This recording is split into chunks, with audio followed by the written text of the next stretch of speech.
हरे कृष्णा। उपमन्यु ने आगे कहा, मुझे महर्षि महेश्वर से ही वर मिले, चाहे श्राप प्राप्त हो चाहे वर प्राप्त हो, स्वीकार है। परंतु दूसरा देवता यदि संपूर्ण मनोवांछित फलों को देने वाला हो तो भी मैं उसे नहीं चाहता। देवराज इंद्र से ऐसा कहकर मेरी इंद्रियां दुख से व्याकुल हो उठीं और मैं सोचने लगा कि क्या कारण है कि महादेव मुझ पर प्रसन्न नहीं हो रहे। तदंतर एक ही क्षण में मैंने देखा कि वही ऐरावत हाथी अब वृषभ रूप धारण करके स्थित है। उसका वर्ण हंस, कुंद और चंद्रमा के समान श्वेत हैं। उसकी अंग कांति मृणाल के समान उज्ज्वल और चांदी के समान चमकीली है। जान पड़ता था साक्षात क्षीर सागर ही वृष रूप धारण करके सामने खड़े हों। काली पूंछ, विशाल शरीर, बड़े नेत्रों वाले वे शोभा पा रहे थे। उसके सींग ऐसे जान पड़ते थे मानो व्रज के सारतत्व के बने हों। उसके शरीर को सब ओर से जम्बूनद नामक सुवर्ण की लड़ियों से सजाया गया था। उसके अगल बगल का भाग भी बड़ा मनोहर था। हिमालय पर्वत के शिखर अथवा श्वेत बादलों के विशाल खंड के समान प्रतीत होने वाले उस नंदीश्वर पर देवादिदेव भगवान महादेव भगवती उमा के साथ आरूढ़ हो पूर्णिमा के चंद्रमा की भांति शोभा पा रहे थे। उनके तेज से प्रकट हुई अग्नि सी प्रभा गर्जना करने वाले मेघों सहित संपूर्ण आकाश को व्याप्त करके सहस्त्रों सूर्यों के समान प्रकाशित हो रही थी। वे महातेजस्वी महेश्वर ऐसे दिखाई देते थे मानो कल्पांत के समय संपूर्ण भूतों को दग्ध कर देने की इच्छा से उद्दत हुई प्रलयकालीन अग्नि प्रज्वलित हो उठी हो। वे अपने तेज से सब और व्याप्त हो रहे थे, अतः उनकी ओर देखना कठिन था। तब मैं उद्विग्न चित्त होकर फिर इस चिंता में पड़ गया कि अब क्या है।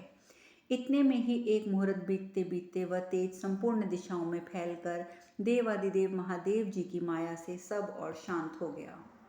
तत्पश्चात मैंने देखा भगवान महेश्वर स्थिर भाव से खड़े हैं। उनके कंठ में नील चिन्ह शोभा पा रहा था। वे महात्मा कहीं भी आसक्त नहीं थे। वे तेज के निधि जान पड़ते थे। उनकी 18 भुजाएं थी। वे भगवान स्थाणु समस्त आभूषणों से विभूषित थे। महादेव जी ने श्वेत वस्त्र धारण कर रखा था। उनके श्रीअंगों में श्वेत चंदन का अनुलेप लगा था। ध्वजा पर भी श्वेत वर्ण ही था और वे श्वेत रंग का यज्ञोपवीत धारण करने वाले और अजय थे। वे अपने ही समान पराक्रमी दिव्य पार्षदों से घिरे हुए थे। उनके पार्षद सब और गाते, नाचते और बाजे बजाते थे। भगवान शिव के मस्तक पर बाल चंद्रमा का मुकुट सुशोभित था। उनकी अंग कांति भी श्वेत वर्ण की थी। उनके तीनों नेत्रों से ऐसा प्रकाश पुंज छा रहा था मानो 3 सूर्य उदित हों। जो संपूर्ण विद्याओं के अधिपति, शरत काल के चंद्रमा की भांति कांतिमान और नेत्रों के लिए परमानंददायक सौभाग्य प्रदान करने वाले थे, इस प्रकार मैंने परमेश्वर महादेव जी के मनोहर रूप को देखा। भगवान के उज्ज्वल प्रभाव वाले गौर विग्रह पर सुवर्णमय कमलों से गुथी हुई रत्नभूषित माला शोभा पा रही थी। गोविंद, मैंने अमित तेजस्वी महादेव जी के संपूर्ण तेजोमय आयुधों को मूर्तिमान होकर उनकी सेवा में उपस्थित देखा। उन महात्मा रुद्रदेव का इंद्रधनुष के समान रंग वाला जो पिनाक नाम से विख्यात धनुष है, वह विशाल सर्प के रूप में प्रकट हुआ। उसके 7 फन थे। भगवान का जो बाण था वह सूर्य और प्रलयकालीन अग्नि के समान प्रचंड तेज से प्रकाशित होता था। यही अत्यंत भयंकर एवं महान दिव्य पाशुपत अस्त्र था। उसके जोड़ का दूसरा कोई अस्त्र नहीं था। वह भी सर्प के ही आकार का दृष्टिगोचर हो रहा था। उसके पैर, बहुत दाढ़े, सहस्त्रों सिर, सहस्त्रों पेट, सहस्त्रों भुजाएं, सहस्त्रों जिह्वा और सहस्त्रों नेत्र थे। जैसे वह शस्त्र नहीं, आग का गोला था। महाबाहो, संपूर्ण शस्त्रों का विनाश करने वाला वह पाशुपत अस्त्र ब्रह्मा, नारायण, इंद्र, आग्नेय और वरुण अस्त्र से भी बढ़कर शक्तिशाली था। हे गोविंद, उसी के द्वारा महादेव जी ने लीला पूर्वक एक ही बाण मारकर क्षण भर में दैत्यों के तीनों पुरों को जलाकर भस्म कर दिया था। भगवान महेश्वर की भुजाओं से छूटने पर वह अस्त्र चराचर प्राणियों सहित संपूर्ण त्रिलोकी को आधे निमिष में ही भस्म कर देता था, इसमें संशय नहीं है। इस लोक में जिस अस्त्र के लिए ब्रह्मा, विष्णु आदि देवताओं में कोई भी अवध्य नहीं है। उस परम उत्तम आश्चर्यमय पशुपात अस्त्र को मैंने प्रत्यक्ष देखा था। वह श्रेष्ठ अस्त्र परम गोपनीय है, उसके समान अथवा उससे बढ़कर कोई दूसरा शस्त्र नहीं है। त्रिशूलधारी भगवान शंकर का संपूर्ण लोकों में विख्यात जो ये त्रिशूल नामक अस्त्र है, वह शूल पाणी शंकर के द्वारा छोड़े जाने पर ये सारी पृथ्वी को विदीर्ण कर सकता है, महासागर को सुखा सकता है, समस्त संसार का संहार कर सकता है। हे श्री कृष्ण, पूर्व काल में त्रिलोक विजयी महातेजस्वी महाबली महावीरशाली इंद्र तुल्य पराक्रमी चक्रवर्ती राजा मांधाता लवणासुर के द्वारा प्रयुक्त हुए उस शूल से ही सेना सहित नष्ट हो गए थे। अभी वह अस्त्र उस असुर के हाथ से छूटने भी नहीं पाया था कि राजा का सर्वनाश हो गया था। उस शूल का अग्रभाग अत्यंत तीक्ष्ण है। गोविंद, धूम रहित आग की ज्वालाओं सहित वह काला त्रिशूल प्रलय काल के सूर्य के समान उदित हुआ था और हाथ में सर्प लिए अवर्णीय शक्तिशाली पाशधारी यमराज के समान जान पड़ता था। भगवान रुद्र के निकट मैंने उसका भी दर्शन किया। पूर्व काल में महादेव जी ने संतुष्ट होकर परशुराम को जिसका दान दिया था और जिसके द्वारा महासमर में चक्रवर्ती राजा कार्तिवीर्य अर्जुन मारा गया था, क्षत्रियों का विनाश करने वाला वह तीखी धार से युक्त परशु मुझे भगवान रुद्र के निकट दिखाई दिया। गोविंद, अनायास ही महान कर्म करने वाले जन्मादि नंदन परशुराम ने उसी परशु के द्वारा 21 बार इस पृथ्वी को क्षत्रियों से शून्य कर दिया था। उसकी धार चमक रही थी, उसका मुख भाग बड़ा भयंकर जान पड़ता था। वह सर्प युक्त कंठ वाले महादेव जी के कंठ के अग्रभाग में स्थित था। इस प्रकार शूलधारी भगवान शिव के समीप वह परशु सैकड़ों प्रज्वलित अग्नियों के समान दे दीप्यमान होता था। हे निष्पाप श्री कृष्ण, बुद्धिमान भगवान शिव के असंख्य दिव्यास्त्र हैं। मैं यहाँ आपके सम्मुख उन प्रमुख अस्त्रों का ही वर्णन कर रहा हूँ।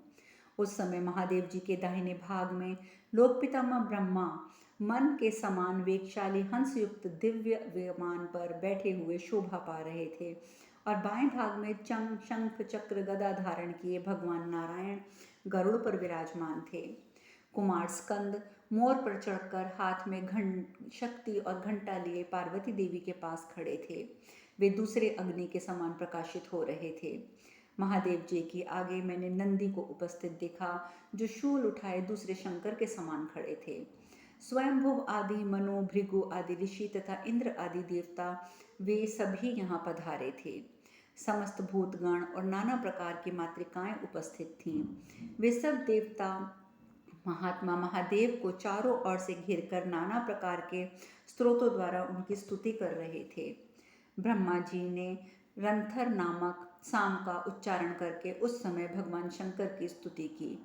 नारायण ने ज्येष्ठ साम द्वारा देवेश्वर शिव की महिमा का गान किया। इंद्र ने उत्तम शत्रु द्रव्य का सरस्वर पाठ करते हुए परम ब्रह्म शिव का स्तवन किया। ब्रह्मा, नारायण और देवराज इंद्र, ये तीनों महात्मा 3 अग्नियों के समान शोभा पा रहे थे। इन तीनों के बीच में विराजमान शिव शरद ऋतु के बादलों के आवरण से मुक्त हो परिधि में स्थित हुए सूर्यदेव के समान शोभा पा रहे थे। केशव, उस समय मैंने आकाश में सहस्त्रों चंद्रमा और सूर्य देखे। तदंतर मैं संपूर्ण जगत के पालक महादेव जी की स्तुति करने लगा। उपमन्यु बोले, प्रभो, आप देवताओं के बति देवता हैं, आपको नमस्कार है। आप ही महान देवता हैं, आपको नमस्कार है। इंद्र आपके ही रूप हैं, आप ही साक्षात इंद्र हैं। आप इंद्र का सा वेश धारण करने वाले हैं। इंद्र के रूप में आप अपने हाथों में वज्र लिए रहते हैं। आपका वर्ण पिंगल और अरुण है, आपको नमस्कार है। आपके हाथ में पिनाक शोभा पाता है। आपके काले वस्त्र हैं, आप मस्तक पर घुंघराली केश धारण करते हैं। काला मृगचर्म आपका दुपट्टा है। आप श्री कृष्ण अष्टमी व्रत में तत्पर रहते हैं। आपका वर्ण शुक्ल है। आप स्वरूप से ही शुक्ल अर्थात शुद्ध हैं। आप श्वेत वस्त्र भी धारण करते हैं, आपको नमस्कार है। आप अपने सारे अंगों में श्वेत भस्म लपेटे रहते हैं। कभी कभी आप रक्त वर्ण के हो जाते हैं और लाल वस्त्र भी धारण कर लेते हैं। रक्तांबरधारी होने पर आपकी ध्वजा पताका भी लाल ही होती है। लाल फूलों की माला पहनकर अपने श्रीअंगों में लाल चंदन का आप लेप करते हैं और इसी समय कभी कभी आप की कांति पीले रंग की हो जाती है, ऐसे समय में आप पीतांबर धारण करते हैं, आपको नमस्कार है। आपके मस्तक पर ऊंचा छत्र तना है, आप सुंदर किरीट धारण करते हैं। अर्धनारीश्वर रूप में आपके आधे अंग में ही हार, आधे में कीयूर और आधे अंग के कान में कुंडल शोभा पाता है, आपको नमस्कार है। आप वायु के समान वेगशाली हैं, आपको नमस्कार है। आप ही मेरे आराध्य देव हैं, आपको बार बार नमस्कार है। आप ही सुरेंद्र, मुनेंद्र और महेंद्र हैं, आपको नमस्कार है। आप अपने आधे अंग को कमलों की माला से अलंकृत करते हैं और आधे के उत्पलों से विभूषित होते हैं। आधे अंग में चंदन का लेप लगाते हैं तो आधे शरीर में फूलों का गजरा धारण करते हैं। ऐसे अर्धनारीश्वर रूप में आपको नमस्कार है। आपका मुख सूर्य के समान तेजस्वी है, आप सोम रूप भी हैं। आपकी आकृति बड़ी सौम्य है, आप प्रमुख देवता हैं और सौम्य दंतावली से विभूषित हैं, आपको नमस्कार है। आप हरिहर रूप धारण होने के कारण आधे शरीर से सांवले और आधे से गोरे हैं। आधे शरीर में पीतांबर धारण करते हैं, आधे में श्वेत, आपको नमस्कार है। आपके आधे शरीर में नारी के अवयव हैं, आधे में नर के। आप ही स्त्री और आप ही पुरुष हैं, आपको नमस्कार है। आप कभी बैल पर सवार होते हैं, कभी गजराज की पीठ पर यात्रा करते हैं। प्रथम गण आपकी महिमा का गान करते हैं, आप अपने पार्षदों की मंडली में रत रहते हैं, आपको नमस्कार है। आपकी कांति श्वेत बादलों के समान है, आपकी प्रभा संध्याकालीन अरुणा सा राग के समान है। आपका कोई निश्चित नाम नहीं है, आप सदा स्वरूप में स्थित रहते हैं, आपको नमस्कार है। आपका सुंदर लाल रंग वस्त्र लाल रंग का है, आप लाल सूत्र धारण करते हैं, लाल माला आपको विचित्र शोभा देती है। आप रक्त वस्त्रधारी रुद्रदेव को मेरा नमस्कार है। आपका मस्तक दिव्य मणि से विभूषित रहता है, आप 8 पुष्प धारण करते हैं। मुख और नेत्र अग्नि में की तरह निवास करते हैं। आपके नेत्र सहस्त्र चंद्रमाओं के समान प्रकाशित हैं। आप अग्नि स्वरूप, कमनीय विग्रह और दुर्गम वन रूप हैं, आपको नमस्कार है। चंद्रमा और सूर्य में आप आकाशचारी देवताओं को नमस्कार है। जहाँ गौएं चरती हैं उस स्थान में आप विशेष प्रेम रखते हैं। आप पृथ्वी पर विचरने वाले हैं, त्रिभुवन रूप हैं, अनंत एवं शिव रूप हैं, आपको नमस्कार है। आप दिगंबर हैं, आपको नमस्कार है। आप सबके आवास स्थान और सुंदर वस्त्र धारण करने वाले हैं, आपको संपूर्ण सिद्धियां सुलभ हैं। आप मस्तक पर सदा मुकुट बांधे रहते हैं, भुजाओं में विशाल केयूर धारण करते हैं, कंठ में सर्पों का हार शोभा पाता है, विचित्र आभूषणों से आप विभूषित होते हैं, आपको नमस्कार है। सूर्य, चंद्रमा, अग्नि ये 3 रूप नेत्र होकर आपको त्रिनेत्रधारी बनाते हैं। आपके लाखों नेत्र हैं, आप स्त्री हैं, पुरुष हैं, नपुंसक हैं, आप ही संख्या वेत्ता और आप ही योगी हैं, आपको नमस्कार है। आप यज्ञ पूरक शन्यु नामक देवता के प्रसाद रूप हैं और अथर्व वेद स्वरूप हैं, आपको नमस्कार है। जो सबकी पीड़ा का नाश करने वाले और शोकहारी हैं, उन शिव को मेरा कोटि कोटि नमस्कार है, नमस्कार है। जो मेघ के समान गंभीर नाद करने वाले और बहुसंख्यक मायाओं के आधार हैं, जो बीज और क्षेत्र का पालन करते हैं, देवताओं असुरों के स्वामी हैं, संपूर्ण विश्व के ईश्वर हैं, आपको बारंबार नमस्कार है। वायु के समान आप वेगशाली और वायु रूप हैं, आपको नमस्कार है, नमस्कार है। आप स्वर्ण मालाधारी एवं स्वर्ण पर्वत मालाओं में विहार करने वाले हैं, देव शत्रुओं के मुंडों की माला धारण करने वाले प्रचंड वेगशाली हे शिव, आपको नमस्कार है, नमस्कार है। असुरों के तीनों पुरों का विनाश और दक्ष यज्ञ का विध्वंस करने वाले आपको नमस्कार है। स्कंद और विशाख रूप आपको नमस्कार है। ब्रह्मदंड स्वरूप आपको नमस्कार है। भव अर्थात उत्पादक और शर्व अर्थात संहारक रूप आपको नमस्कार है। विश्व रूपधारी प्रभु आपको नमस्कार है। आप सबके ईश्वर हैं, संसार बंधन का नाश करने वाले अंधकासुर के घातक हैं। आप संपूर्ण माया स्वरूप तथा चिंत्य और अचिंत्य रूप हैं, आपको नमस्कार है। आप ही हमारी गति हैं, श्रेष्ठ हैं, आप ही हमारे हृदय हैं। आप संपूर्ण देवताओं में ब्रह्मा और रुद्रों में नील लोहित हैं। आप समस्त प्राणियों के आत्मा और सांख्य शास्त्र में पुरुष कहलाते हैं। आप पवित्रता में ऋषभ और योगियों में निष्फल शिवरूप हैं। आप आश्रमियों में गृहस्थ, ईश्वरों में महेश्वर, संपूर्ण यक्षों में कुबेर और यज्ञों में विष्णु कहलाते हैं। पर्वतों में आप मेरु हैं, नक्षत्रों में चंद्रमा हैं, ऋषियों में वशिष्ठ हैं तथा ग्रहों में आप सूर्य कहलाते हैं। आप जंगली पशुओं में सिंह हैं, आप ही परमेश्वर हैं। ग्रामीण पशुओं में आप लोक सम्मानित सांड हैं। आप ही आदि आदित्यों से विष्णु हैं। वसुओं में अग्नि हैं, पक्षियों में आप विंतानंदन गरुड़ हैं और सर्पों में अनंत शेष नाग हैं। आप वेदों में सामवेद, यजुर्वेद के मंत्रों में शतरुद्रीय, योगियों में सनत कुमार और सांख्य वेत्ताओं में आप कपिल हैं। हे महादेव, आप मरुदगणों में इंद्र, पितरों में हव्यवाहन अग्नि, लोकों में ब्रह्मलोक और गतियों में मोक्ष कहलाते हैं। आप समुद्रों में क्षीर सागर, पर्वतों में हिमालय, वर्णों में ब्राह्मण और ब्राह्मणों में भी दीक्षित ब्राह्मण यज्ञ की दीक्षा लेने वाले हैं। आप ही संपूर्ण लोकों के आदि हैं। आप ही संहार करने वाले काल हैं। संसार में और भी जो जो वस्तुएं सर्वथा तेज से बढ़ी चढ़ी हैं, आप सभी में भगवान हैं। यही मेरी निश्चित धारणा है। हे भगवान, हे देवादिदेव, आपको नमस्कार है, आपको नमस्कार है। हे योगेश्वर, हे भक्तवत वत्सल, हे विश्व की उत्पत्ति के कारण आपको नमस्कार है। सनातन परमेश्वर, आप मुझ दीन दुखी भक्त पर प्रसन्न होइए। मैं ऐश्वर्य से रहित हूँ, आप ही मेरे आश्रयदाता हों। परमेश्वर देवेश, मैंने अनजाने में जो अपराध किए हों वह सब ये समझकर क्षमा कर दीजिए कि ये मेरा अपना ही भक्त है। देवेश्वर, आपने अपना रूप बदलकर मुझे मोह में डाल दिया, इसीलिए ना तो मैंने आपको अर्घ्य दिया, ना पाद्य ही समर्पित किया। इस प्रकार भगवान शिव की स्तुति करके मैंने उन्हें भक्ति भाव से पाद्य और अर्घ्य निवेदन किया। फिर दोनों हाथ जोड़कर उन्हें अपना सब कुछ समर्पित कर दिया। हे कृष्ण, तदंतर मेरे मस्तक पर शीतल जल और दिव्य सुगंध से युक्त फूलों की शुभ वृष्टि होने लगी। उसी समय देव किन्नरों ने दिव्य दुदुम्बियां बजाना आरंभ कर दिया। पवित्र गंध से युक्त पुण्यमय सुखद वायु चलने लगी। तब पत्नी सहित प्रसन्न हुए वृषभध्वज महादेव जी ने मेरा हर्ष बढ़ाते हुए वहाँ संपूर्ण देवताओं से कहा, देवताओं, तुम सब लोग देखो कि महात्मा उपमन्यु की मुझ में नित्य एक भाव से बनी रहने वाली कैसी उत्तम भक्ति है। हे कृष्ण, शूलपाणी महादेव जी के ऐसा कहने पर वे सब देवता हाथ जोड़कर उन वृषभ शिव जी को नमस्कार करके बोले, भगवान देवेश्वर, लोकनाथ, जगतपते, ये द्विश्रेष्ठ उपमन्यु आपसे अपनी संपूर्ण कामनाओं के अनुसार अभिष्ट फल प्राप्त करें।